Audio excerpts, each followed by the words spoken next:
Shalom, welcome to the Jewish View. My name is Rabbi Nachman Simon with the Chabad House of Delmar, together with my co-host Mark Ronich of Statewide News Service, jbiztechvalley.com. And as you can see here, he is now columnist for the Jewish Press. And I'm having a lot of fun with all of those assignments. As I talk about how government relates to the Jewish community, or doesn't, as the case may be. And one of the pieces of government is as law and order. We always like to have the district attorneys from the Capital District on. And with us today is Kate Hogan, who's the Warren County District Attorney. Welcome to the Jewish View. Well, thank you very much for having me. It's so nice to have you here. It really is very special. I really appreciate you coming down from Lake George. Is your... That's what I was going to ask. Just, I haven't been up to Warren County, but just get a little of the major cities or the boundaries in general. Well, I live in Warren County, the most beautiful county of all 62. It's 938 square miles. It has Glens Falls as the city in the county, and Lake George, which we all know is the queen of America's lakes. There's a lot of great tourist destinations, and tourism is the number one industry for our community. So the census population is approximately 69,000 people, but in the summer it goes up to 2 million. Really, that many? So as a DA, it's very challenging because your staff has to combat all of the ancillary things that happen when people come into your community. In that regard, you're very much similar to Greene County. Correct. Where they boom in the summertime in the Catskills there. But with Warren County, I got to tell you, in Lake George, we have a summer minion where they put up, I forgot the name of the street that they have it on, but they put up a big tent, and you have all these observant Jews coming down from the mountains, and you see Going up from the Catskills, and down. From the Adirondacks, you know, and they're Right. camping and they're doing all that, but they come for the minion, and it's bloody something. Bloody Pond Road. That's right. it. Okay. Yeah. So that's where the tent is, and it's just up from like maybe Memorial Day or July 4th through the end. Labor Day. Memorial Day to Labor Day. You know, they say they actually, just to back you up, I saw that Lake George is the most beautiful spot in the whole United States. Wasn't I that? actually saw that, and, you know, it's incredible then. You Well- know, in your own backyard, or it's right your front yard over It here. is Yeah. my front yard, and we're very lucky to be able to have access to it. And for anyone who's in love with Lake George like I am, I don't need a survey to tell me, but it's a really great reminder, and Rabbi, I'm glad you mentioned it. It's a really great reminder because people around locally may have forgotten about Lake George, and it's only a day trip. You hop in the car on a sunny Saturday, or even better, go in the week when all the tourists are not necessarily there in full volume, and you can have a great day in absolute beauty, and you can be home that night. So it's a good destination. When did you become DA? When were you first elected? I was elected in the fall of 2001 and took office January 1, 2002. In fact, So how many times have you won re-election? 3 times? I'm in my fourth term. Fourth term, yeah. Yeah. Oh, wow. But That's I ran, the primary day was 9/11 Right. and had to be put back. So it was a very, obviously, heartbreaking time for our nation. That must be challenging, though, but you think tourism, I mean, what kind of crimes are you dealing with? I mean, you know, you get teenagers, a little drunk, maybe a little drugs. I mean, I don't know, you know. So unfortunately, our community has been hit with the heroin epidemic, like many Really? communities. And It's a even, shame. yeah, it is, Rabbi. It's very, very heartbreaking. So we've built a collaborative group called Hometown versus Heroin. I don't know if you recall, the Look magazine named Glens Falls, New York, Hometown USA after World War II when the GIs were coming home. And they just did a feature on Glens Falls back in that time on what it was like to come home to a typical town in America. So the name Hometown versus Heroin was captured because of that connection. And it really is, it's a scourge and a crisis across our nation, but even in small rural places like Warren County, we have a real heroin epidemic. And one of the, you know, so you talk about the beauty, but you deal with the seedy side of what goes on, you know, the negative, the nasty You know, how, and you said that you're there for what, 15 years now? Mhm. So does it grate on you? Does it get to you? I mean, you seem so cheerful and so nice and happy, but it must, you know, you don't Well, take it home with you, I guess. Well, I think that it's important to recognize that there's good and evil. And in every case that I handle, I see a lot more good than evil, because I see the nurse who treated the patient who is my victim. I see the police officer who is working on the case. There's a whole bunch of people that are all doing good to combat that one person who's doing evil. Last week, I'm handling a case right now where it's the homicide of a 22-day-old baby. Oh, I know. And you really can't imagine anything more evil than that. And yet, despite how awful that is, I am absolutely so impressed and blown away by the efforts of every member of law enforcement that worked on that case, and every member of the medical staff, both at Glens Falls Hospital and Albany Medical Center. And so it reinvigorates your faith in humanity, that there's more good than evil. Is that going to be plea bargained out? The case has just begun. An indictment has been filed, and I'm not permitted to speak about a case while it's pending. Oh, shucks, I thought I'd get you. Yeah. Okay, you knew this, okay. You want a scoop, he's our newspaper reporter. Because no, but I'm just, how much, we watch Law and Order SVU, and, you know, how much of your cases get plea bargained out as opposed to go to Well, right full now, trial? I have an ADA who's trying a case, and it's a sexual abuse of a child. This is Crime Victim Rights Week, and so we just had a breakfast this morning where I gave a Courage Award to a child who had to testify in one of those cases. Those cases typically, if you have a really egregious fact pattern, unfortunately, those cases typically go to trial because that child is the only witness to it. And so those are cases where the number we're asking for is a lot higher than what the defendant is willing to take. When you say the number, you mean years in prison? Correct. Okay. So, and that goes based on the record of the defendant, the fact pattern, and the ability of the witness, either a child victim or an adult victim. It's a very arduous process going through trial. You know, I went down I grew up in Brooklyn, and I happened to be down there visiting. I started in the Brooklyn DA's office. Did you, under Liz Holtzman? Or? Liz Holtzman hired me. There you go, I guessed it, there you go. Figured the timing, okay. So Ken Thompson is the DA in Kings Correct. County, and he was having a community forum in Coney Island, and I asked him, and he had all of his bureau chiefs there. It was like a long line, I didn't know who was doing work in the office, but it was at night. And I said to the woman who heads up SVU, Special Victims Unit, is the show similar to what you deal with in your office? And she goes, except for the shortened time frame, yes. It is. What's striking about these TV shows is they're actually training jurors about direct examination and cross-examination. It is more truncated, obviously, and like from start to finish, when they put the dates up, it's like a week. Yeah. Yeah. And so, But it does show that the different responsibilities Yes. and expectations of both police and prosecutors. And while we work hand in glove, it's not, my duties and responsibilities are different than that of the sheriff. And so, he's to conduct the investigation and establish that there's probable cause. We work in collaboration on these investigations. But there's sometimes when we'll have a conversation and he'll say, well, I want you to charge more. I want you to charge this crime or that crime. And I always pull out the penal law, because ultimately we're not controlled by what we want. We're controlled by what the law permits us to do. So, I'm a closet nerd, and many people say it's not so closeted. You read the statute, and whatever those elements are, you hustle and you work to get every ounce of forensic evidence, whether it's DNA. Cell phones are a treasure trove of evidence, computers. Those forensic analysis often allow us to build such a strong case that we can avoid having the victim have to testify.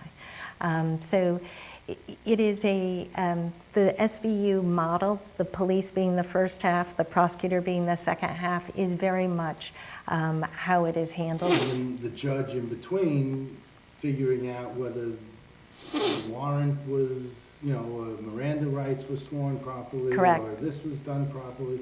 I mean, the judges get in the middle of it too, as far when, during the process. Correct. I guess, so. Correct. Because they're always lecturing the district attorney, ADAs, about the law enforcement people didn't do their job right.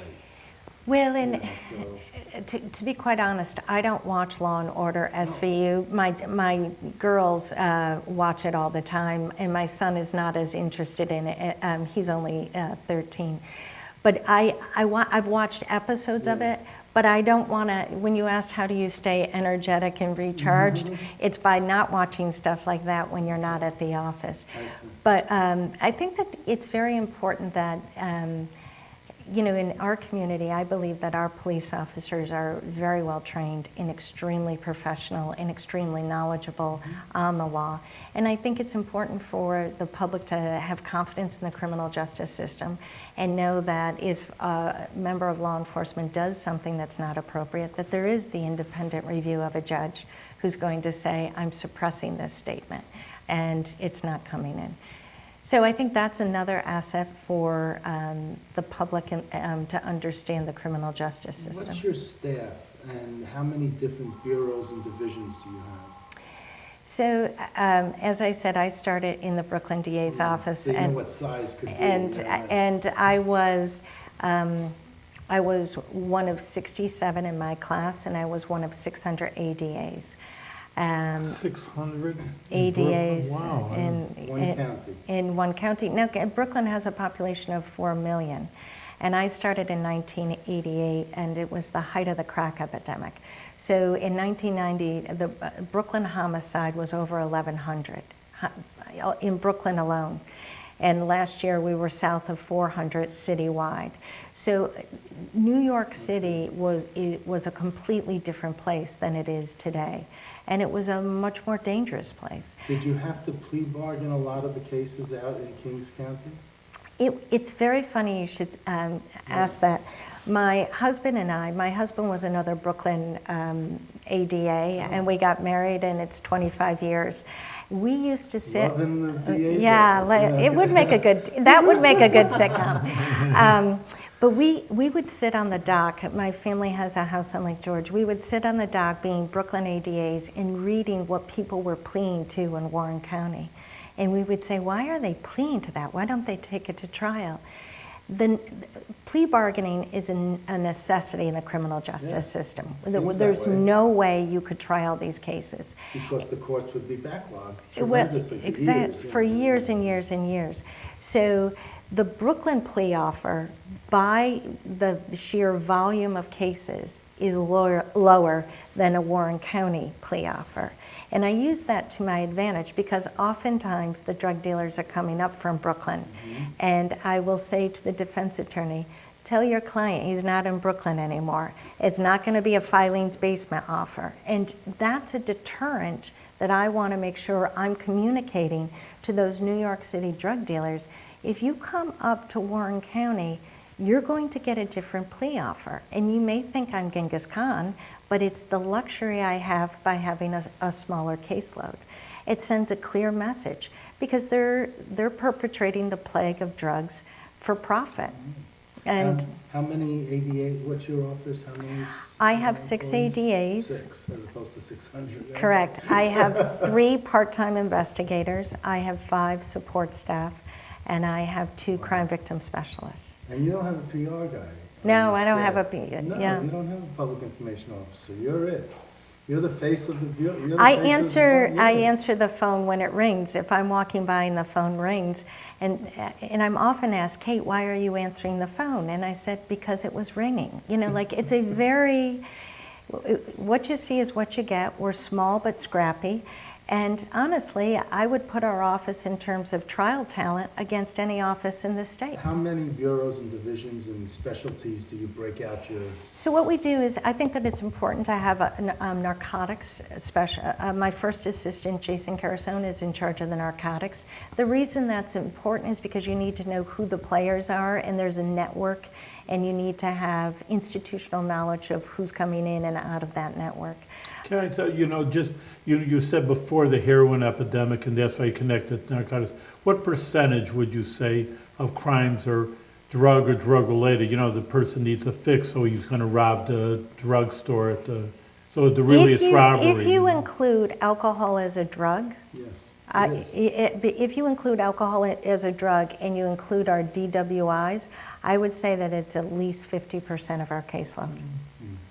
At least. So continue on with the Right. bureau, with your first assistant. So I think that's my first assistant. And then I also believe it's very important to have sex crime specialized, because you need to have you need to be forensically trained on how to interview a child victim. And I created a child advocacy center in Glens Falls that serves both Warren and Washington counties, so that kids who are victimized don't have to go to a police station or a DA's office, which is very institutionalized and would have an adverse impact on their willingness to come forward. This is a standalone building. It's kid-friendly. The kids can go into a room, the child can go into a room that has kid-friendly decorations in the furniture, and then we can interview them and record it so that can be presented to the grand jury, as opposed to making the child go in front of a grand jury. Okay. Domestic violence is another area, and we have a DV court in Glens Falls, and so I want someone who is specifically trained. And then I have a DWI prosecutor, because that's a very, in Brooklyn, when someone was drunk, they could take a cab, they could take the subway. There's a lot of people making that mistake of driving drunk in Brooklyn is less frequent per capita. In our region, there's no subway. It's harder to get a cab. So unfortunately, DWI is a very serious crime that people commit with regularity. And so those are the four. Those are the four areas where I have specialties. And Now, where does elder abuse go in? Where do you put- well, that's in the domestic violence. Yeah, the domestic special. violence. My DV ADA that handles Glens Falls City Court works with my sex crimes victims, special victims. In elder abuse, it is. I did a panel. I organized a panel this fall to raise the awareness for our elders, because it is just such the financial crime component is something that is really heartbreaking. We're fortunate because in this budget, as you may know, there's been a lot of money put in, and it's for multidisciplinary teams on elder abuse, so that to prove those financial crimes when you have a senior that's been financially victimized by a caregiver or a family member, you need an accountant. And these multidisciplinary teams will be regionalized, but in small counties like mine, being able to have an accountant to be able to look at those cases can make the difference between bringing the charge and proving it and not being able to bring the charge. I might be redundant in this, but the care center, was that the child? Yeah, that's the center? Child That's Advocacy Center. Where you interview the kids and that? Correct. Okay, that's what I had thought. So we have And then you also have the ignition interlock, a separate, on your website, a separate button for that, so you have a program? when I was president of the DA's Association in 2009 through 2010, and during that time, You got rave reviews, by the way. well, that's very kind to say. During that time, we advocated very strongly for ignition interlock. And this is a mechanical little device that they put on the car so that someone who is going to operate the car has to blow into a device. And if you've had alcohol, it will not allow you to turn the car on.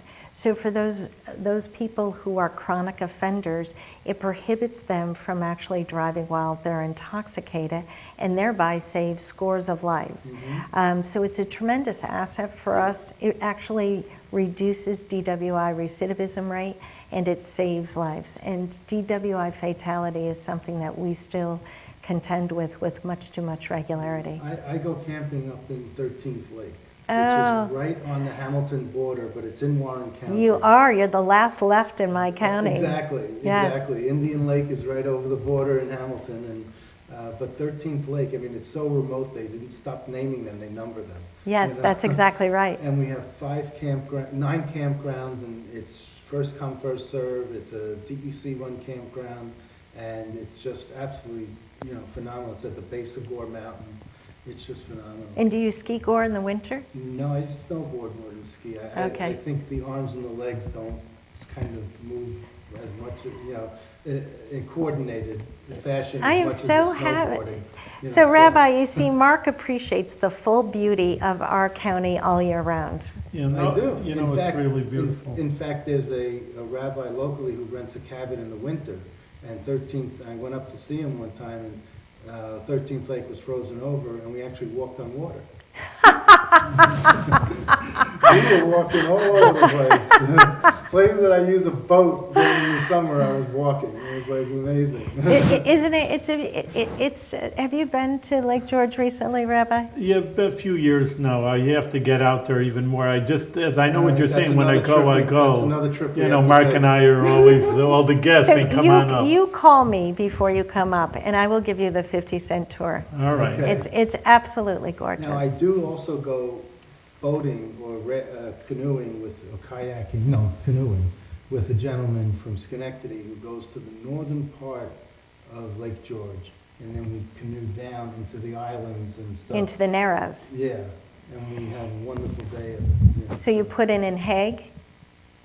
He drives. And Okay. I just go with him, and I just know it's further than I ever wanted to go. But they have like the lily ponds and Correct. the green lily ponds in the water and stuff, and then as we get further into the lake, that all disappears, and, they have one of the mountains, one of the islands rather, has a store, a little store. It's the Rangers, the That's Ranger storage. Rangers, yeah, okay. So we. Green Island. So Yeah, we stop it's there, beautiful. We have our own lunch, and we stop there, and we eat, and then we go on. So he's got it all planned. He knows the routes. I am just going, I have to row, but but it's wherever he wants to take me. So it's just, it is beautiful. It's absolutely gorgeous, yes. And it's still, at the end of our dock, if you put a quarter in, you can still tell whether it's heads or tails. Mm-hmm. So the beauty of Lake George, it's a spring-fed lake, and it does get incredibly cold in the winter, which I think is good for the purity of the water. Oh, yeah. But it's still a lake where people can drink the water, and in this day and age, I think that may be one of the reasons we got to the top of the list of being most beautiful, because it is the most pure. All right, I'm going to take a chance, and I'm going to ask you, do you ever do the polar bear plunge? No, Oh, okay. Yeah. I am not certifiable. I thought you The were. earliest I've ever been in Lake George is March 23rd. Oh, okay. And It must be still pretty cold. Mark. it was still cold. It Well, was still very. water heats, it's warmer in October, even though the air temperature, but it takes time for the water to. It holds its cool. heat through the season beyond. Actually, September is a beautiful time of the year to Yeah. come to Lake George. With the foliage and everything. Well, it's still warm, Right. as you indicate, and the tourists are gone after Labor Day. So you get all the beauty without all the people. Tell us about your C-SPAN appearance. Cy Vance and Why I. you? Yeah, Cy Vance and I are friends, and he He's wa- the Manhattan DA. He's the Manhattan DA. He was asked to be on this book show, and he wasn't able to make it. So he called me and said, "Would you fill in for me?" And I said, "Sure." And Well, you went all the way down to Manhattan? for I that, or- had to be down there for Something. another All right, meeting. okay. But I go to New York I'm on the Sentencing Commission, the Justice Task Force. I'm in New York regularly for meetings. Is it determined in sentencing? Well, the sentencing, Chief Judge Lippman created the Permanent Commission on Sentencing, and it's to continually review and say, are our sentencing guidelines appropriate? Can they be streamlined? And so now the concept is to migrate the indeterminate sentences to determinate sentences. Because that was going on for 30, 40 years now. Could you explain what that is? I mean, a little So- bit, I don't know, and I'm sure my viewers don't know either. Thank you. You don't want to talk inside, inside baseball. So right now, if you commit a violent felony, it is a determinate sentence. So the range would be on a B felony, a minimum of 5 years, a maximum of 25 years, and it would be whole or half. So your sentence would be 7 years or 12 and a half years, and then you would have post-release supervision. The indeterminate sentence is, let's say, grand larceny. The grand larceny fourth, your sentence could be 1 to 3. It could be 1 1/3 to 4. It could be, grand larceny third. Those are indeterminate sentences. And the concept behind changing it to determinate sentences is to allow everyone, both the defendant and the victim and the court and Department of Corrections, everyone to know exactly what your sentence is. And it's who knows whether it will ever go anywhere, but it is now being really critically looked at. I wanted to It's ask, through the assembly meaning. I mean, it's got to be law, or I mean, you're saying You would it's- have to change the law, and so it would have to go through both, obviously, the Assembly and the Assembly and the Senate. judiciary Just one more committee, thing, one of my 10 jobs is I do visit Jewish prisoners. And one guy, I never heard a sentence, he had 5 years to life. I never heard of such a sentence. Usually these guys are, if it's a real crime, 20 years to life, but it was a drug charge. Well, tell her what prisons you go to, because you may be in a Comstock. I go to Comstock.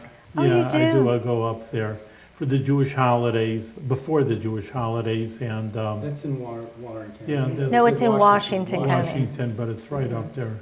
Yeah, I got to pass Lake George and then keep going up from, keep on rolling over there. I always say it's interesting, you say it's beautiful up there, because sometimes you look around the prison, if you can look outside the walls and the barbed wire, wow, there's a beautiful scenery over there. It is in a lot of these places. So do you go up and, are you up there for Passover too? I don't go on the holidays, because we don't Right, drive on the right, holidays, but right. before Passover, before the holidays, to give the inmates a little bit of a Manish Tana spiritual- Halila Hazer Makol Halelot Shabakol Halelo. Well, there you go. I know the first question. Pretty good. Beautiful. Not bad for an Irish girl, huh? That's what I'm saying, I didn't expect that How over did you here. come up with, to know that?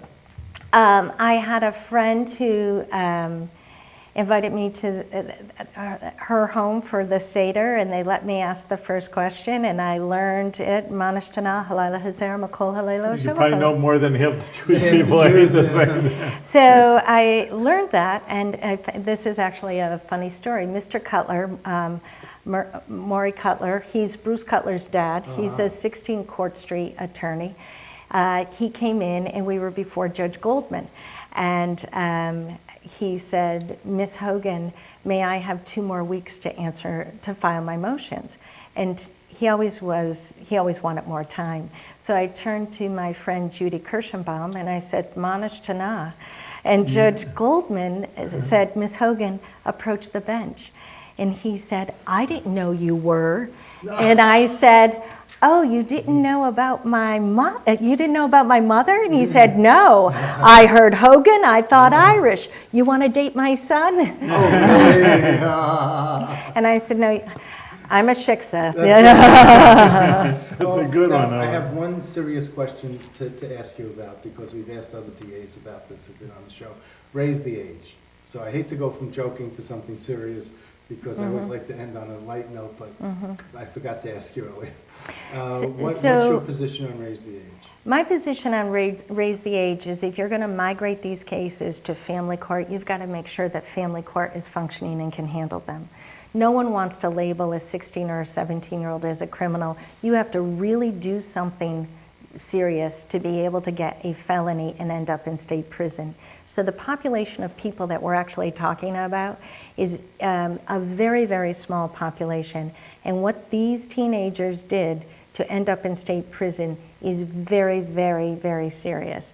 So if you're going to change the accountability for those violent offenders who at a very young age were very violent, you've got to make sure that you're going to a forum in the family court where it is has the resources and accountability. Do you like And right now, I don't think the family courts are funded in the way that they can handle this. So you would vote no if you were in the legislature at this point? I because of would, the funding? I would say I want to see, I would have them in a different housing as they are in executive order, and I would not vote to raise the age without knowing what the plan is. Okay. So I can't say yes or no depending on what they show I me. see. So Hudson Correctional Facility in Columbia County is where these 16, 17-year-olds are going to be segregated, and so they won't be coupled with,